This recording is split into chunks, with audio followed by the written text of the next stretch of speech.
Birthday's the Beginning is a game from the creator of the Harvest Moon series. The aim is to spark life and watch it grow.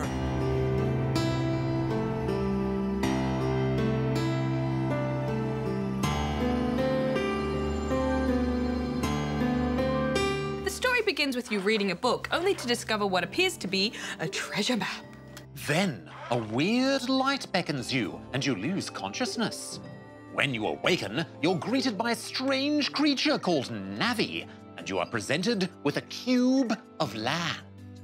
Navi requires you to birth life in this world before you can go back to your own. But when you do go back, everything has changed. But the story is only a small part of this game. From this point on, you're knee-deep in the primordial soup, trying to create life and watch it grow. It's a neat idea, Bajo.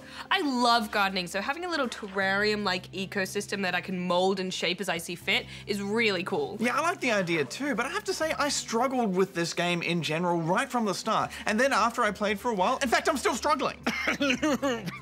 Darren, did you just call me a noob? Oh, not at all, Bajo. Yeah. You admitted that yourself.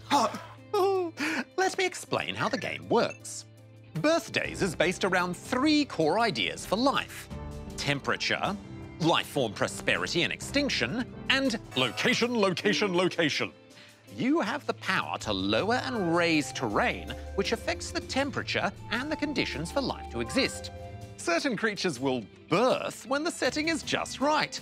Then they will mutate and evolve, allowing for new species to arrive and so on. Until you have dinosaurs! I love dinosaurs so much! Oh, they're the best! Oh, they're pretty good.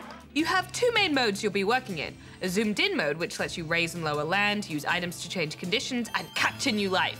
And a zoomed-out mode, which shows you the wider ecosystem to speed up time and watch life flourish. We played this on PC, but the controls weren't quite right. For example, it asked me to move the stick to move my character around, but I don't know about you, Bajo, my mouse doesn't have any sticks. Yeah, the controls aren't very good, and they're not much better with a controller either. The fiddly nature of them is the biggest barrier to the fun. Raising and lowering land, opening menus, it's just not fun to do because the controls are hard to use. There's a reason why games like Minecraft and SimCity are so successful. The building is fun. And with birthdays, sadly, it is not. The struggle was real, guys. The game looks so lively and adorable, but you actually just spend most of the time staring at birth rates and making minor adjustments, which I didn't enjoy very much.